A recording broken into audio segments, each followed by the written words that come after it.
Finales de 1944. Las tornas de la guerra han cambiado. Los ejércitos aliados amenazan las fronteras del Reich, tanto por levante como por poniente. Mientras que su otrora orgullosa capital, Berlín, yace reducida a escombros ante los incesantes bombardeos del enemigo. Sus habitantes, demacrados por la escasez de víveres y las penurias de la guerra, tienen poco que celebrar durante las próximas festividades de finales de año. El humor negro propio de los berlineses se había tornado en humor lúgubre. El chiste que circulaba por la ciudad en aquel periodo tan sombrío era: sé práctico, regala un ataúd. Año Nuevo en Berlín.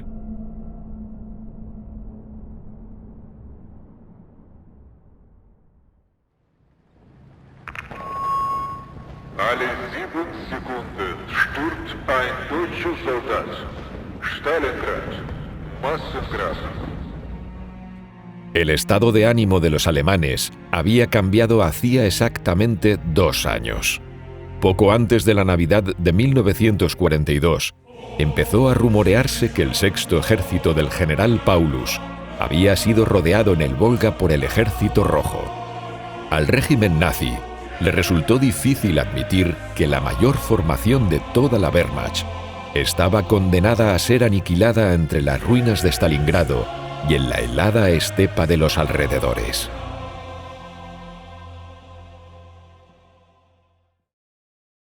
Con el fin de preparar al país para las malas noticias de aquel entonces, Joseph Goebbels, el Reichsminister de Propaganda e Información, había anunciado unas Navidades alemanas, lo que en términos nacionalsocialistas quería decir austeridad y determinación ideológica para sustituir a las velas, las guirnaldas y los cánticos de Noche de Paz. Para 1944, el tradicional ganso asado se había convertido en un recuerdo de otros tiempos. Las familias garabateaban mensajes en los edificios derribados para advertir al hijo que regresaba del frente que se encontraban bien y que habían ido a alojarse a otro lugar.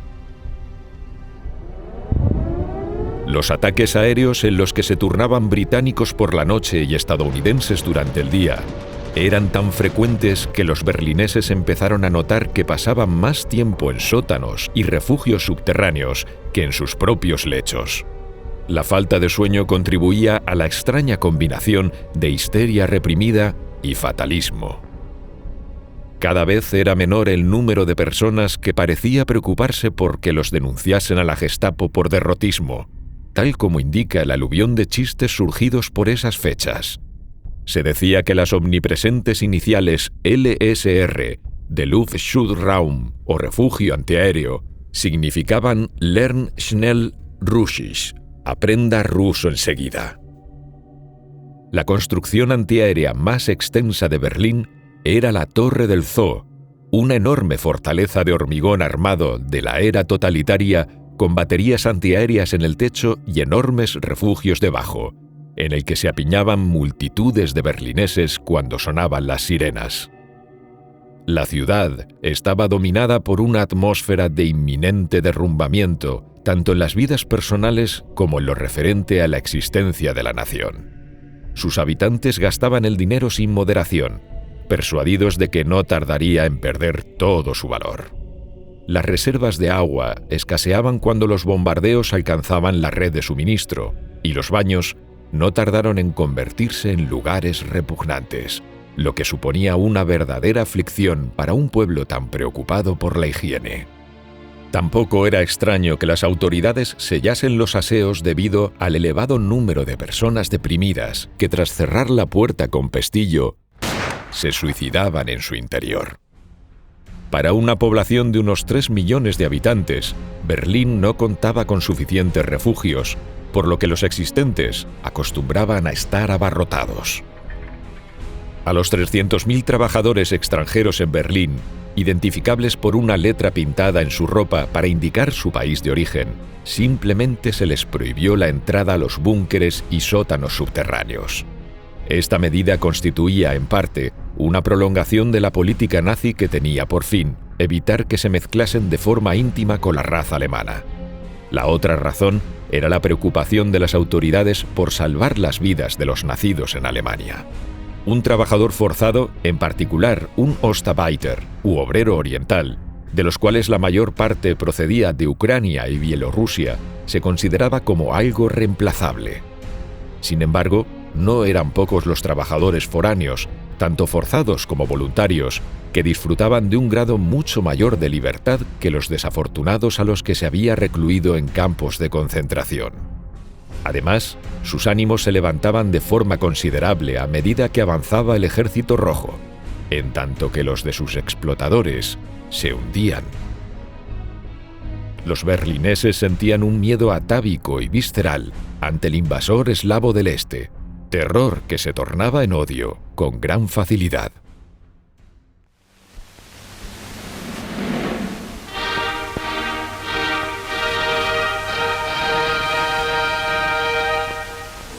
Laufend rollt der Nachschub in die Kampfabschnitte der Ostfront, wo den deutschen Soldaten ein Gegner anrennt, der in den deutschen Städten und Dörfern mit einer Bestialität haust, die in der Geschichte der Menschheit kaum ein Beispiel findet. A medida que se acercaba el Ejército Rojo, la propaganda de Goebbels insistía cada vez más en recordar las atrocidades perpetradas en Nemmersdorf, cuando las tropas soviéticas invadieron el sudeste de Prusia Oriental el otoño anterior y torturaron y asesinaron a muchos de sus habitantes.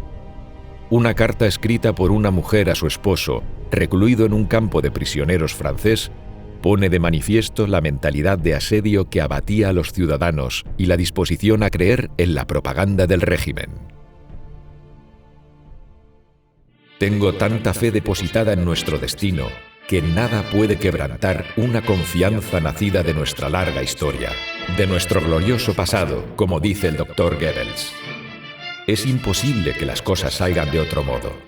Tal vez hayamos alcanzado en este momento un punto muy bajo, pero contamos con hombres decididos. El país entero está listo para marchar con las armas al hombro. Tenemos armas secretas reservadas para el momento elegido y, sobre todo, tenemos a un Führer al que podemos seguir con los ojos cerrados.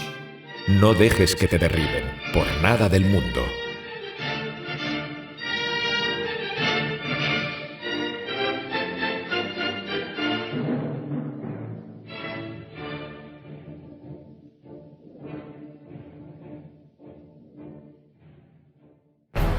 La ofensiva de las Ardenas, lanzada el 16 de diciembre de 1944, insufló nuevos ánimos a los leales de Hitler.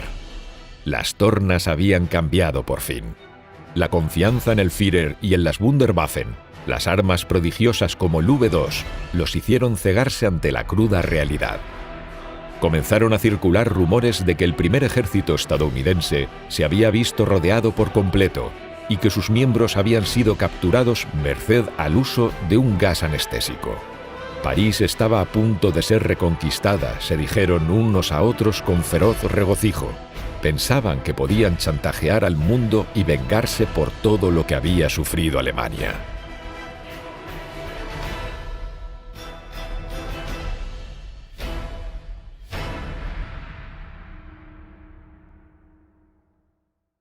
El alto mando del ejército alemán, sin embargo, no compartía este entusiasmo por la ofensiva occidental. Los oficiales del Estado Mayor General temían que el golpe estratégico de Hitler contra los estadounidenses en las Ardenas pudiese debilitar el frente oriental en un momento decisivo. El plan resultaba, en cualquier caso, extremadamente ambicioso. La última ofensiva contra los aliados occidentales por los bosques de las Ardenas en Bélgica y por el norte de Luxemburgo tenía por objeto romper el frente, llegar hasta el Meuse y luego subir hacia el norte y apoderarse de Amberes, la base principal de aprovisionamiento de los aliados occidentales. Hitler estaba seguro de que el ataque dividiría a los aliados y cambiaría todo el curso de la guerra. Sin embargo, Su último as bajo la manga no tardó en deshacerse. La tenacidad de los estadounidenses en la guerra defensiva y el despliegue masivo del poder aéreo aliado una vez que el clima se despejó, acabaron en una semana con el ímpetu del ataque. En Nochebuena, el general Heinz Guderian, jefe del mando supremo del ejército, llegó en su amplio Mercedes oficial al complejo militar altamente secreto de Adlerhorst, el único cuartel general del Führer en el oeste. Su maletín contenía los informes del general Reinhard Gillen, director del Departamento de Información del Frente Oriental. Gillen calculaba que el Ejército Rojo lanzaría alrededor del 12 de enero un ataque masivo desde la línea del río Vístula. Según las estimaciones de su departamento, el enemigo contaba con una superioridad de 11-1 en infantería, 7-1 en tanques, 20-1 en artillería y otro tanto en aviación. Guderian, que poseía un temperamento iracundo comparable al de Hitler, entró a la sala de reuniones para encontrarse frente a frente con el Führer y su Estado Mayor. Entre otros se hallaba presente Heinrich Himmler, el Reichsführer de las SS, que tras la conspiración de julio se había convertido también en comandante de las tropas de reserva. Guderian, utilizando los hallazgos del Departamento de Inteligencia, describió la preparación del Ejército Rojo para una gran ofensiva en el este. Advirtió que el ataque tendría lugar dentro de 3 semanas y solicitó que, dado que la ofensiva de las Ardenas ahora se había detenido, se retiraran tantas divisiones como fuera posible para redesplegarlas en el frente del Vístula. Hitler lo hizo callar y tildó de descabelladas tales estimaciones relativas a la fuerza del enemigo. Es la mayor impostura que se ha conocido desde los tiempos de Gengis Khan. ¿Quién es el responsable de esta sarta de sandeces?, gritó hecho una furia. Guderian se sobrepuso a la tentación de responder que era el propio Hitler quien hablaba de ejércitos alemanes cuando sus fuerzas tenían el tamaño de un solo cuerpo de combate y de divisiones de infantería reducidas a la fuerza de un batallón. Lejos de eso, se limitó a defender las cifras de Gillen. Horrorizado, hubo de ver cómo el general Jodl sostenía que debía mantenerse la ofensiva occidental con más ataques. Dado que eso era precisamente lo que deseaba Hitler, los planes de Guderian se vieron frustrados. Para él, resultó aún más irritante el escuchar durante la cena la opinión de Himmler, que se jactó de su nuevo cargo de dirigente militar. No hacía mucho que lo habían nombrado comandante del grupo de ejércitos del Alto Rin, lo que había venido a sumarse al resto de sus cargos. «¿Sabe, querido coronel general?», dijo a Guderian, «estoy convencido de que los rusos no van a lanzar ningún ataque.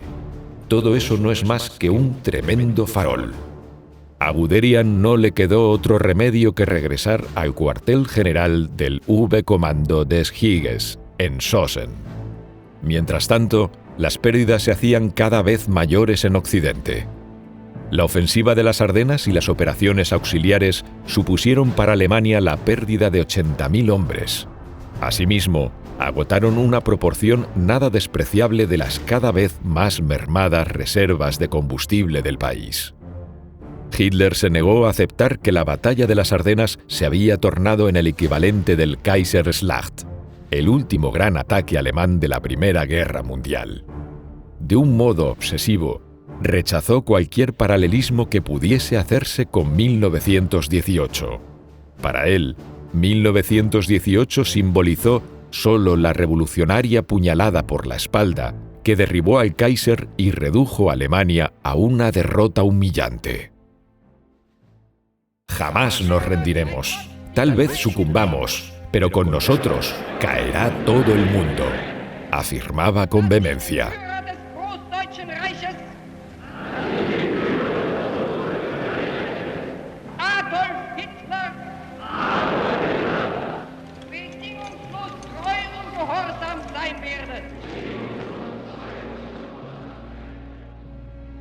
El general Guderian, horrorizado por el nuevo desastre que se avecinaba en el frente oriental, regresó al cuartel general del Führer en 2 ocasiones más, muy poco alejadas en el tiempo. Durante su visita en el día de Año Nuevo, Guderian se topó con la procesión anual de los grandes del régimen y los jefes de personal para transmitir en persona al Führer sus deseos de un próspero año nuevo. Esa misma mañana se había puesto en marcha en Alsacia la operación Viento del Norte, la principal acción complementaria de la ofensiva de las Ardenas. El día resultó catastrófico para la Luftwaffe. Göring, en un gesto característico de suma irresponsabilidad, destinó casi 1000 aviones al ataque de objetivos terrestres en el frente occidental. Este intento de impresionar a Hitler supuso la destrucción total de la Luftwaffe y concedió a los aliados una completa supremacía aérea. La gran radiodifusión alemana emitió ese día el discurso de Año Nuevo de Hitler. En él no se hizo mención alguna de la lucha que se estaba librando en el oeste, lo que resulta significativo por cuanto pone de relieve el fracaso de la ofensiva y, por sorprendente que pueda parecer, apenas se hablaba de las Wunderwaffen. Zur Jahreswende spricht der Führer aus seinem Hauptquartier zum deutschen Volk.